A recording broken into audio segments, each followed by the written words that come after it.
라디오에 물어보세요.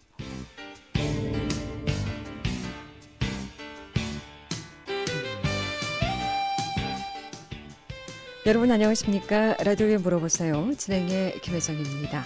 KBS 원주방송국 라디오에 물어보세요는 매주 월요일부터 금요일까지 우리 생활과 밀접한 다양한 분야의 생활 상담을 해드리고 있습니다. 오늘은 법률 상담입니다. 이용호 씨 상담 전화 알려드립니다. 이용호 씨 상담 전화는 764국에 6335번, 764국에 6336번 두 대의 전화 준비되어 있습니다. 오늘은 지난 시간에 이어서 법원에서 우편물 통보받았을 때 어떻게 처리해야 되는지, 또 돈 떼었을 때 어떻게 좀 법적인 과정이 좀 필요한지 여러 가지 수준에 대해서 알아보고요. 이 밖에도 상가주택 임대차 보호법이라든가 또 가사 분쟁, 땅 문제, 명예훼손, 또 여러 가지 고소고발건, 사고나 분쟁으로 법적인 조언이나 상담 필요하시면 전화 주시기 바랍니다. 이용호 씨 상담 전화 다시 한번 알려드리고 시작하겠습니다. 이용호 씨 상담 전화는 764국에 6335번, 764국에 6336번 두 대의 전화 준비되어 있고요. 또 전화가 어렵거나 번거로운 분들은 문자 샵 8950으로 상담해 주시면 되겠습니다. 제갈철 변호사 모시겠습니다. 안녕하십니까? 안녕하십니까? 네. 자, 지난 시간 이제 법원에서 우편물 통보 받는 경우 이제 여러 경우 좀 진행 절차에 대해서 또 어떻게 처리해야 되는지 듣다 말았는데요. 어느 부분부터 다시 짚고 넘어갈까요? 이제 지난 시간에 말씀드렸던 거 간단히 정리를 하고요. 이제 오늘 새로 궁금한 부분에 대해서 더 말씀을 드릴게요. 일단은 가장 중요한 거는 법원에서 무슨 편지가 오던 간에 그것은 허투루 그냥 무시할 게 아니라 받은 다음에 뒤에 안내문까지 꼼꼼히 읽어보셔라. 이거 첫 번째로 말씀을 드리는 거예요. 가장 중요한 문서는 소장이지만 그 외에도 여러 가지 서면 중에서 대응을 해야 될 게 있는데요. 상담 전화 먼저 받을 것 같습니다. 네, 764국에 6336번 전화 주셨습니다. 연결하겠습니다. 여보세요? 네, 안녕하세요. 네, 안녕하십니까? 어떤 게 궁금하신지요? 예, 농지를 불법으로 전용을 한 경우에 네, 원상복구 명령을 내리잖아요. 그렇죠. 안 하면 강제 집행할 수도 있고 그런데 그렇죠. 근데 원상복구 집행을 하기 전에 과태료 부과하거나 벌금을 부과하거나 이행강제금을 부과를 하죠. 이행강제금. 예. 근데 이행강제금을 부과를 한 다음에 네. 그 다음에도 원상복구를 안 하면 원상복구 할 때까지 계속 부과합니다.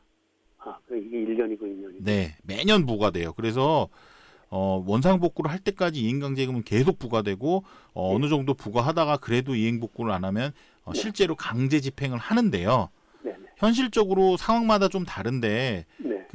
좀 딱한 상황도 있어요. 예전에 자기가 매수를 했는데 예전 사람이 좀 그 농지를 불법적으로 전용해가지고 이게 이행 원상복구를 하기 어려운 경우 등등 좀 봐줄 사항이 되면 실제로는 이행강제금은 어쩔 수 없이 법에 있으니까 부과를 하되 네. 실제로 강제까지는 안 가는 경우도 상당히 많아요.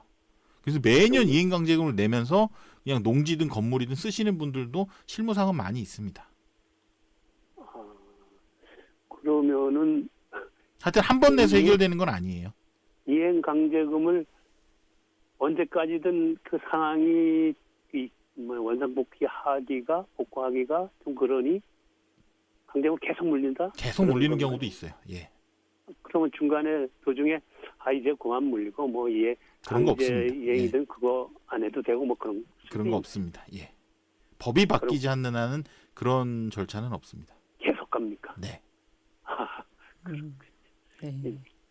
그럼 여기서 강제 집행이란 것은 어떤 의미죠? 예를 들면 농지를 원래는 이게 임야인데 농지로 개간을 했다든지 그래서 땅을 파거나 돌을 빼고 그걸 농지로 개간했다든지 또 이런 거 많아요. 실질적으로 건물을 했는데 건물을 좀 개조해서 천장을 만들어가지고 방을 하나 더 만들었다든지 이거 불법 건축물이죠. 아까 같이 불법 농지 전용 이건 불법 건축물 이런 경우에 원상복구라는 얘기는 허물어 버리는 거예요. 나무에다가 그 농지에다가 나무를 다시 심어가지고 임야로 복구하는 거. 그리고 아까 같은 경우는 방을 허물어 버리는 이게 원상복구입니다. 이걸 시에서 나와가지고 강제로 부셔버리는 거죠. 근데 현실적으로 그렇게까지는 안 하는 경우도 상당히 많아요. 예. 그럼 계속 이행 강제금만 계속 물어요. 부과하면서 유지하는 경우가 많다. 예. 많다기보다는 하여튼 그런 불법인데 네. 뭐 그런 경우도 실무상 종종 있다. 예, 이런 얘기입니다. 네. 라디오에 물어보세요. 오늘 법률 상담해 드리고 있습니다. 법적인 조언이나 상담 필요하신 분 전화 주시기 바랍니다. 이용호 씨 상담 전화 764국에 6335번, 764국에 6336번 2대의 전화 준비되어 있습니다. 자, 앞서 이제 법원에서 우편물을 받았을 때 안내문까지 끝까지 읽어봐라라는 말씀하셨고요. 네. 요즘에는 그 안내장이 잘 돼 있어서요. 법원에서도 항상 불친절하게 이렇게 편지를 보내는 게 아니라 안내문이라든지 이런 거를 잘 그 써줘서 주기 때문에 그걸 보면 내가 이걸 한 달 내에 뭔가를 해야 되는구나, 또는 2주 안에 뭔가를 해야 되는구나, 일주일 안에 뭔가를 해야 되는 거가 써 있어요. 그래서 그거에 따라서 잘 대응을 하시고요. 대표적으로는 가장 잘 대응을 해야 되는 게 소장과 지급명령 이 두 가지가 있는데요. 지급명령이랑 이행공고결정은 비슷하니까 그거는 비슷하게 처리를 하겠습니다. 죄송합니다. 소장 같은 경우에는 받은 다음부터 한 달 내에 답변서를 원칙적으로 써야 되는데요.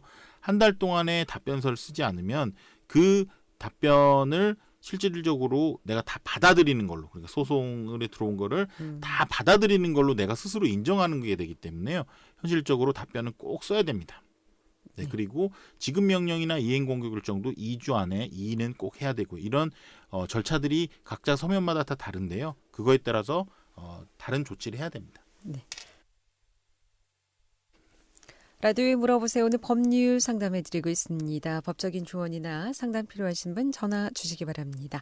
이용호 씨 상담 전화 764국에 6335번, 764국에 6336번 2대의 전화 준비되어 있습니다.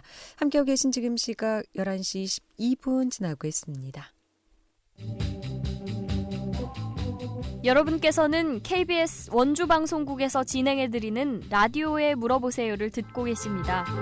라디오에 물어보세요는 매주 월요일부터 금요일까지 실생활에 필요한 생활 상담을 해드리고 있습니다. 라디오에 물어보세요. 지금 여러분의 상담 전화를 받고 있습니다. 전화 주실 곳은 764-6335번, 764-6336번입니다. 지금 전화 주시면 전문가와 바로 상담하실 수 있습니다. 네, 라디오에 물어보세요. 오늘은 재갈철 변호사 모시고 법률 상담하고 있습니다. 상담 전화 연결하도록 하겠습니다. 764국에 6335번 전화 주셨습니다. 연결합니다. 여보세요? 네, 뭐 좀 물어볼게요. 네, 말씀하세요. 저희 산 앞에 그 집이 하나 있었어요.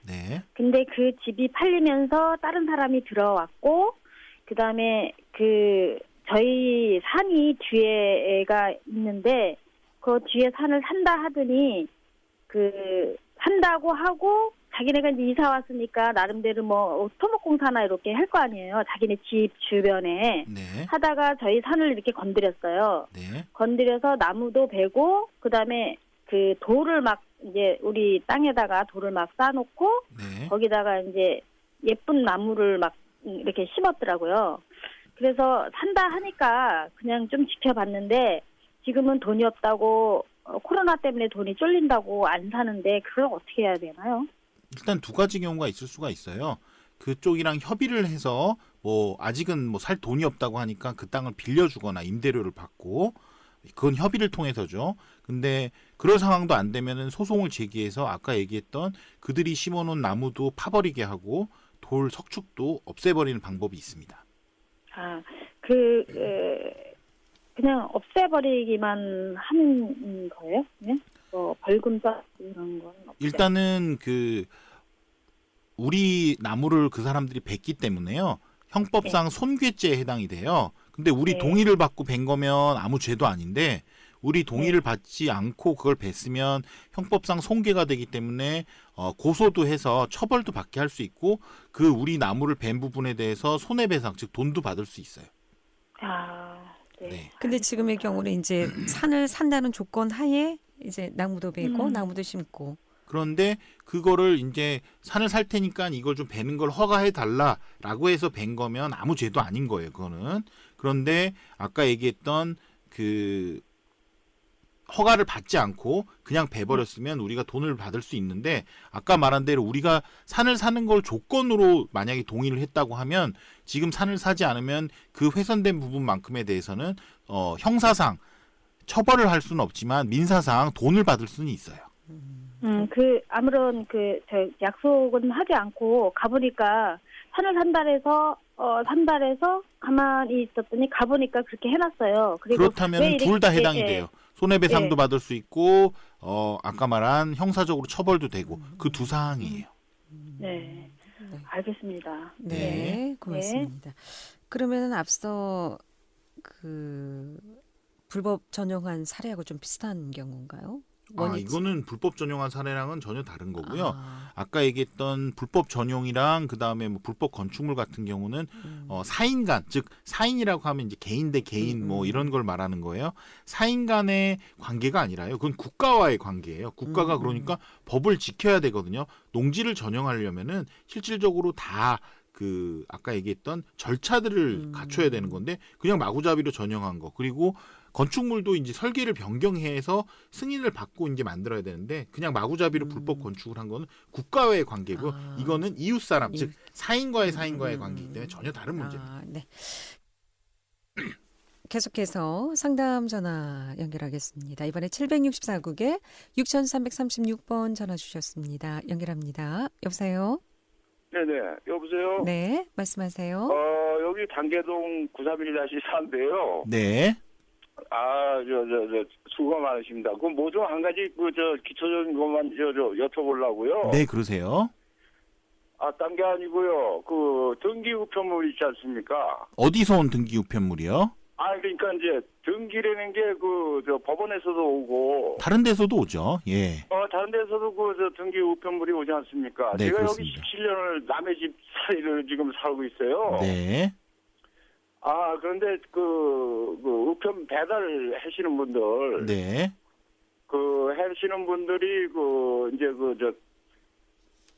사는 동안, 등기 우편물이 한 7, 8번, 10번, 뭐 이렇게 왔는데. 네. 이제 중요할 때 그 등기 우편물이 오는 거 아닙니까, 사실은. 그렇죠.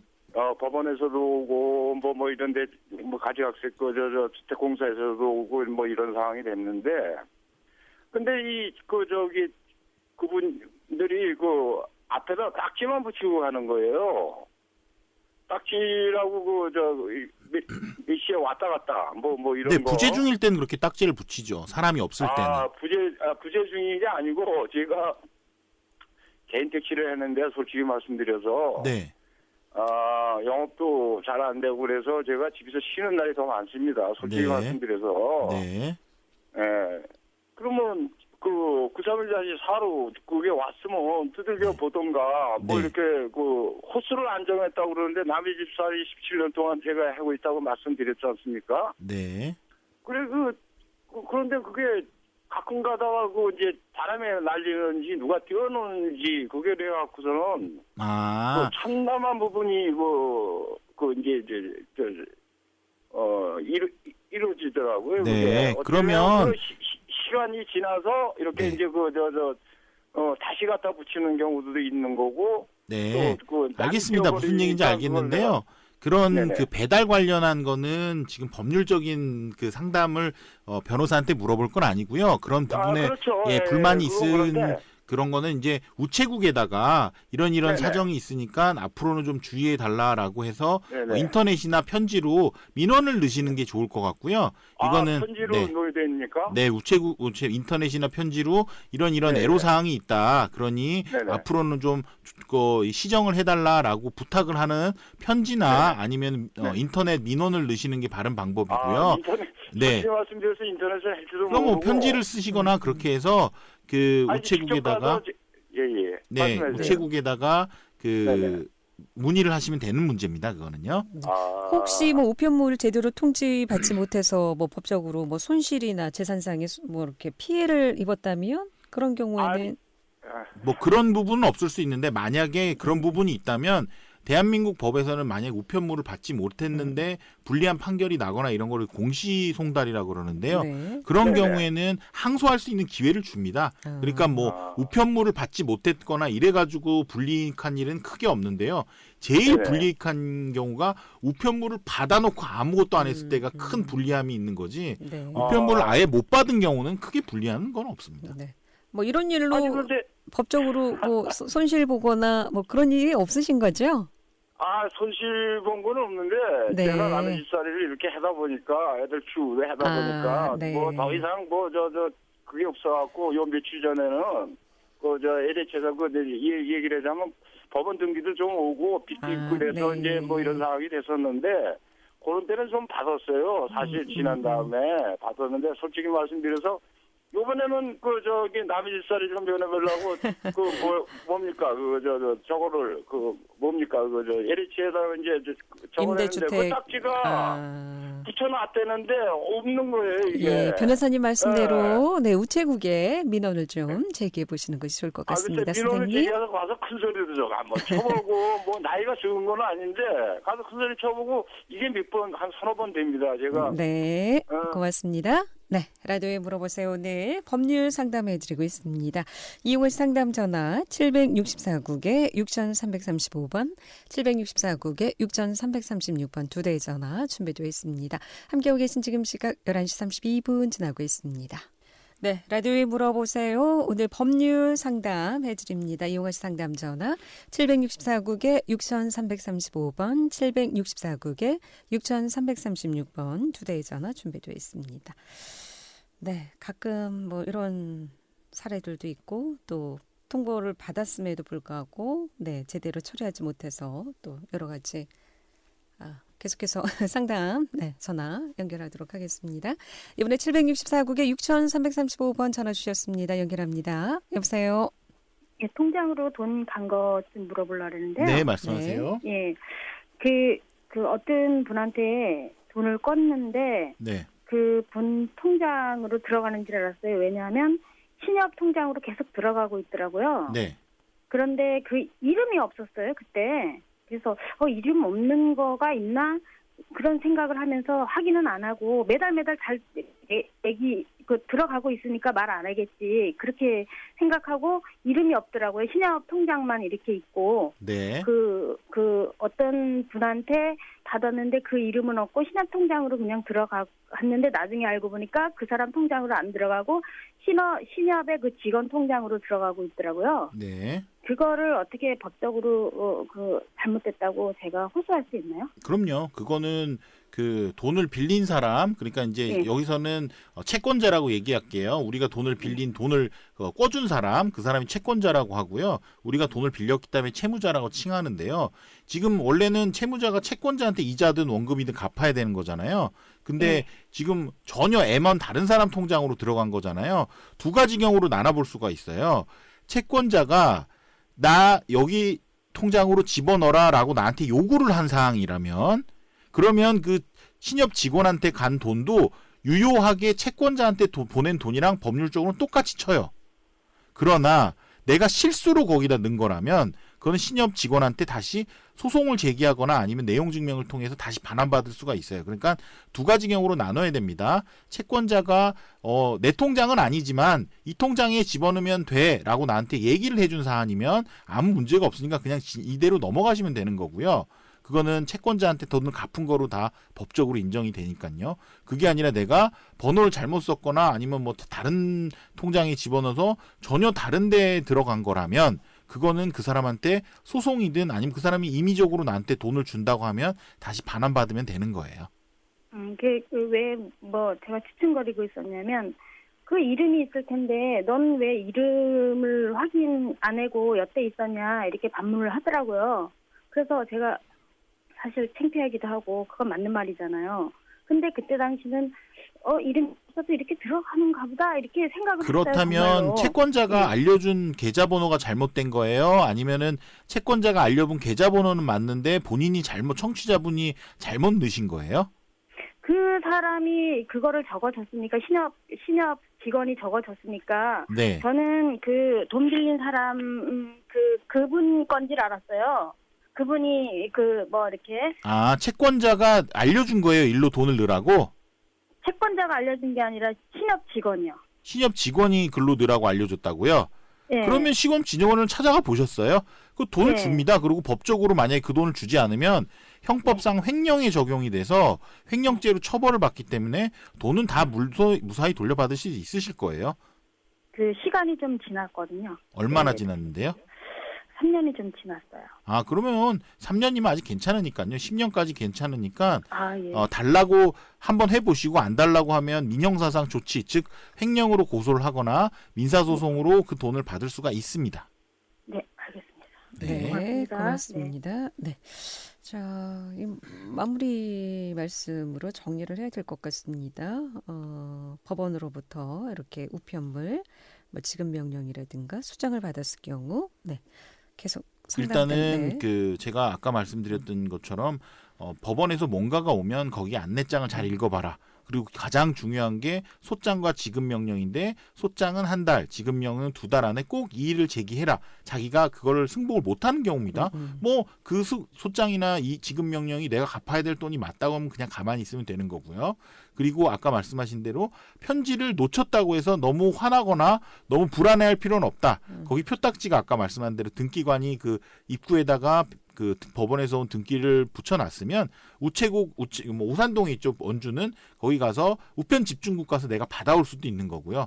그리고 법원에서 온 우편물은 한 번 보내지 않습니다. 여러 번 보내거든요. 적어도 최소한 3번은 보내니까 이번에 못 받았으면 다음에 받으면 되는 거고 너무 불안해서 그때까지 못 기다리겠으면 법원 가서 달라고 하면 또 줍니다. 주민등록번호 주고. 그래서 우편물을 못 받은 거에 대해서 너무 스트레스 받으실 필요 없고요. 그리고 만약에 내가 우편물을 계속 받지 못해서 불리한 판결이 나더라고 하더라도 만약에 내가 불리한 판결이 난 거를 알기만 하면 그때부터만 대응을 잘해도 우리나라 법원은 억울하게 편지를 받지 못했다는 이유만으로 아무런 다툼도 못하고 끝나는 그런 구조를 만들어 놓지 않았어요. 그러니까 아까 청취자분처럼 편지 못 받은 거에 대해서 너무 스트레스 받을 필요는 없어요. 하지만 정말 조심해야 되고 무서워야 될 일은 편지를 받아놓고 아무것도 안 하는 겁니다. 분명히 받았다는 또 우체국에서 등기 같은 경우에는 누가 받았는지 특히 법원에서 오는 이 소장이라든가 우편물은 꼭 확인을 하고 가시는 것 같더라고요. 예, 왜냐하면 예를 들면 미성년자 어린아이가 보통 있는데 안 중요한 것 같으면 엄마 전해드려라 하고 이렇게 전해드리면 문제가 없겠지만 법원에서 오는 거는 실질적으로 어른들한테 전달이 안 되면 나중에 송달의 문제, 즉 이게 재판이 적법한 재판이냐의 문제로 커지기 때문에 항상 등기는 법원에서 온 등기는 우체부들도 좀 많이 신경 쓰시더라고요. 예. 오늘 여기까지 듣도록 하겠습니다. 라디오에 물어보세요. 오늘은 자갈찰 변호사 모시고 법률 상담했고요. 내일 이 시간에는 함경정 정형외과 함경정 원장 모시고 정형외과 질환에 대해서 상담하도록 하겠습니다. 함께해 주신 여러분 고맙습니다. 안녕히 계십시오.